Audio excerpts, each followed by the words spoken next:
আরেকটি ফ্যাসিবাদ স্বৈরতান্ত্রিক ব্যবস্থা বাংলাদেশে আসবে না বলে মন্তব্য করেছেন জাতীয় নাগরিক পার্টির আহ্বায়ক নাহিদ ইসলাম। তিনি বলেন, এসবের রাস্তা বন্ধ করেই সামনে এগিয়ে যাবে এনসিপি। শনিবার সকাল 10:30টার দিকে জাতীয় সংসদের এলডি হলে জাতীয় ঐকমত্য কমিশনের সঙ্গে এনসিপির বৈঠকের সূচনা বক্তব্যে তিনি এসব কথা বলেন। নাহিদ ইসলাম বলেন, গণ অভ্যুত্থানের প্রেক্ষিতে আমাদের বক্তব্য ছিল আমরা ফ্যাসিবাদী ব্যবস্থার বিলোপ এবং একটি নতুন রাজনৈতিক বন্দোবস্ত প্রতিষ্ঠা করতে চাই।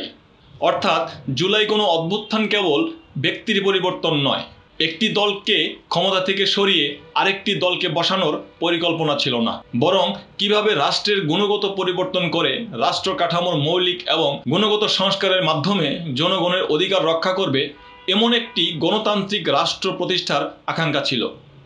এনসিপির আহ্বায়ক আরও বলেন, তার দল পরিষ্কারভাবে বলেছে সংস্কার বলতে তারা মৌলিক সংস্কারকে বোঝেন। এর ব্যাখ্যা দিয়ে তিনি বলেন, যে সংস্কার করলে রাষ্ট্র কাঠামো একটি আমূল ও গুণগত পরিবর্তন হবে। বিগত সময়ে আমরা সংবিধান ও রাষ্ট্রীয় প্রতিষ্ঠানে দলীয়করণ দেখেছি। সংবিধানে এক ব্যক্তিকেন্দ্রিক কাঠামোর বীজ বপন হয়েছিল, ফলে সেই রাষ্ট্র কাঠামোকে অক্ষুণ্ণ রেখে যেই রাষ্ট্র পরিচালনার দায়িত্ব পাক তার ভেতরেও ফ্যাসিবাদী প্রবণতা থাকবে, স্বৈরতান্ত্রিক হয়ে ওঠার প্রবণতা থাকবে। রাষ্ট্রের মৌলিক সংস্কারের ক্ষেত্রে সংবিধান, প্রধানমন্ত্রীর ক্ষমতা, বিচার ব্যবস্থা, নির্বাচন ব্যবস্থাকে জাতীয় নাগরিক পার্টি বিশেষ গুরুত্ব দিচ্ছে বলে জানান নাহিদ ইসলাম। তিনি বলেন, জাতীয় ঐকমত্য কমিশনের পক্ষ থেকে যে সুপারিশগুলো পাঠানো হয়েছে সেগুলো আমরা মতামত দিয়েছি। বেশিরভাগ ক্ষেত্রে আমরা একমত হয়েছি। যেসব জায়গায় আংশিক বা দ্বিমত রয়েছে সেখানে আমাদের সুপারিশ সংক্ষিপ্ত আকারে দিয়েছি। আজ হয়তো বিস্তারিত আলোচনার সুযোগ পাব। জাতীয় ঐকমত্য ও জুলাই সনদ প্রয়োজন বলে মন্তব্য করেন নাহিদ ইসলাম। তিনি বলেন, জাতির সামনে আমাদের যে অঙ্গীকার সেটি পূরণ করতে হবে যে আরেকটি ফ্যাসিবাদ স্বৈরতান্ত্রিক ব্যবস্থা বাংলাদেশে আসবে না।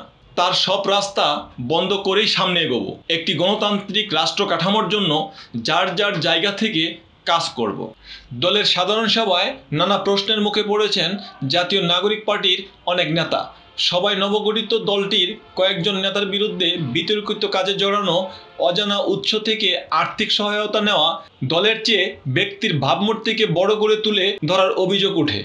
দলের মুখ্য সংগঠক সার্জিস আলম, যুগ্ম সদস্য সচিব গাজী ছালাউদ্দিন তানভীর তাদের বিতর্কিত কর্মকাণ্ডের কারণে বেশ সমালোচনার মুখে পড়েন। দলীয় কার্যক্রমের চেয়ে নিজের নির্বাচনী তৎপরতায় জড়িয়ে পড়ায় আরেক মুখ্য সংগঠক হাসনাত আবদুল্লাহকেও জবাবদিহির কাঠগড়ায় দাঁড় করানো হয়। রাজধানীর বাংলা মোটরে এনসিপির অস্থায়ী কার্যালয়ে শুক্রবার বেলা ৩টা থেকে টানা 11 ঘণ্টা চলা এনসিপির তৃতীয় সাধারণ সভায় এসব ঘটনা ঘটে।